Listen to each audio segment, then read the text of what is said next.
Hi everyone, you're welcome to my channel. I still remain Wisdom Aqua. So in today's episode, we'll be talking about the disease condition that cost many persons their resources as well as their lives. And you might even be one of the person that is undergoing this very disease condition at the moment.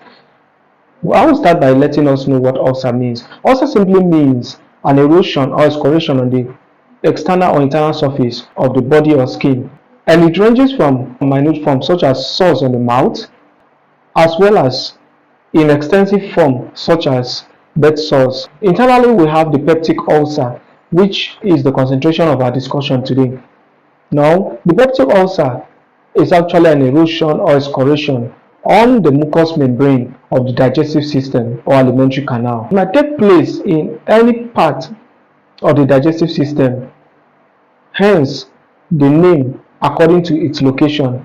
So we have the esophageal ulcer, we have the duodenal ulcer, we have the gastric ulcer.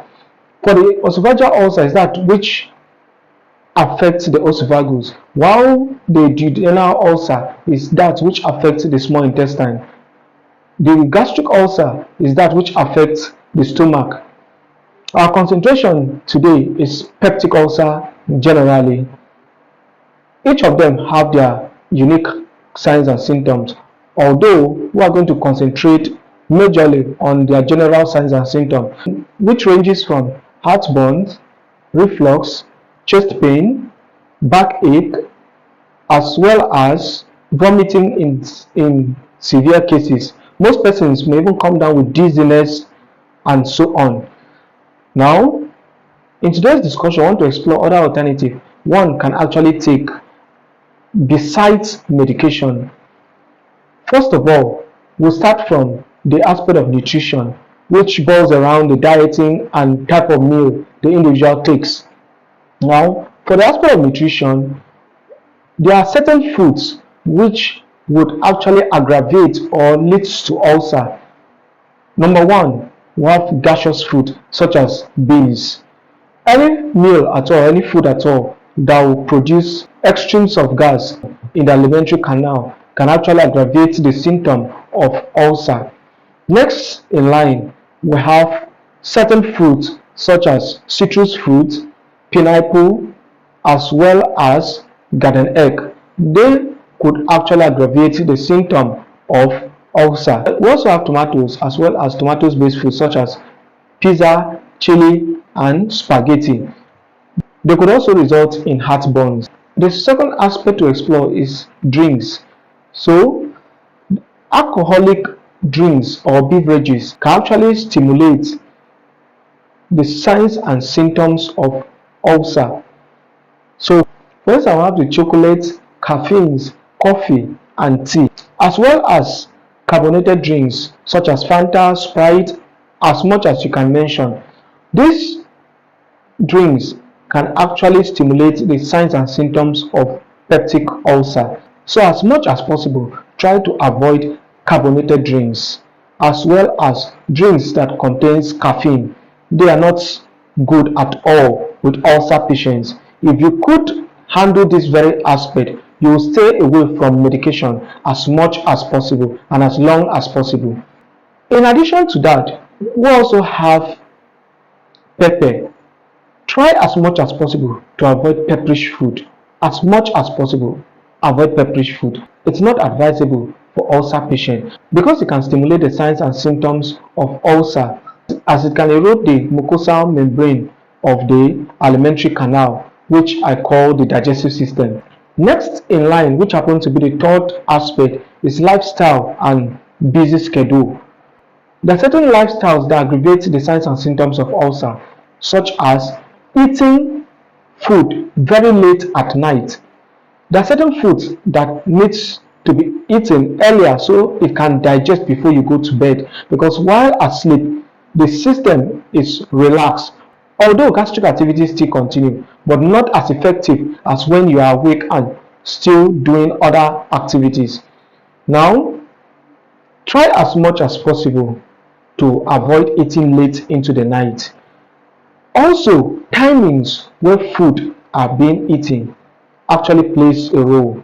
So, your first meal you take in a day actually counts. So when you take your first meal very late in the day, that space before the consumption of that very meal can actually stimulate the signs and symptoms of ulcer or aggravate the signs and symptoms of ulcer. Spaces between meal also plays a role.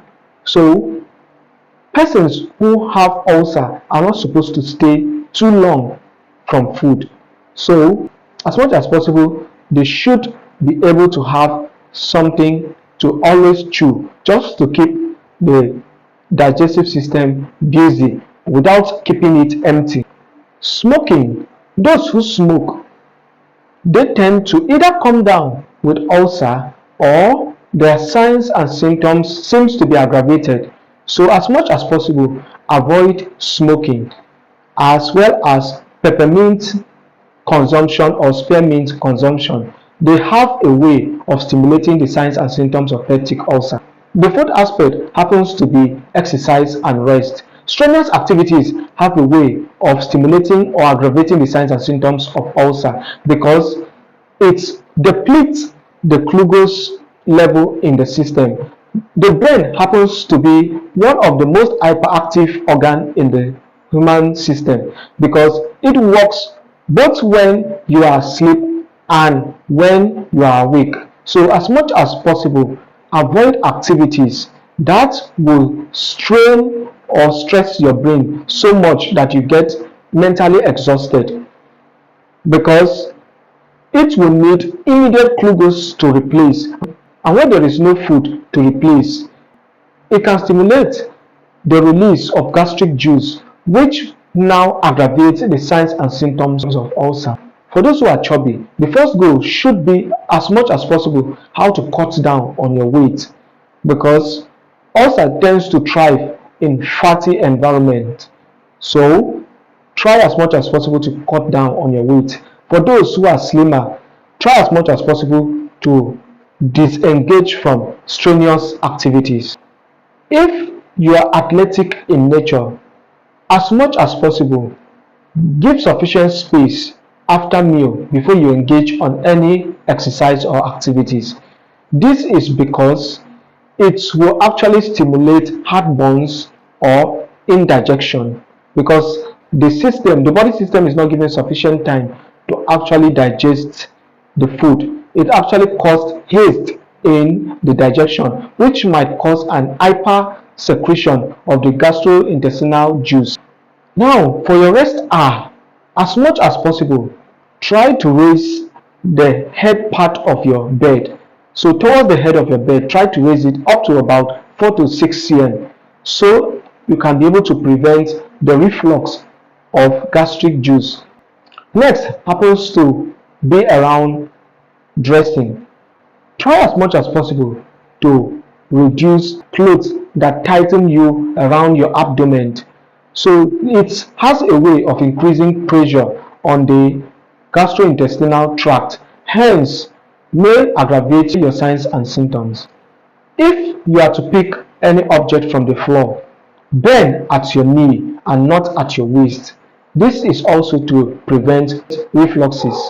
The next aspect centers around where you find yourself as at the moment. As much as possible, when you know you are not ready to eat the next meal or to consume your next meal, try as much as possible to stay away from environments where you will perceive food or you will sight food, because at the sight of food or perceiving of aroma of food, it has a way of stimulating the release of gastrointestinal juice, because the release of gastrointestinal juice are due to presence of food in the gastric intestinal tract or the digestive system. But when these gastric juice are released or intestinal juice are released and there is no food in the stomach, it erodes the surface of the digestive system, also known as the gastrointestinal tract. So as much as possible, stay away from environments that you can perceive or you can sight food.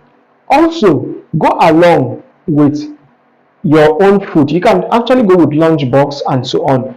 Try as much as possible to reduce snacks, especially at late hours, because they don't promote healing of peptic ulcer. They rather stimulate the signs and symptoms of ulcer. The next aspect centers around medications.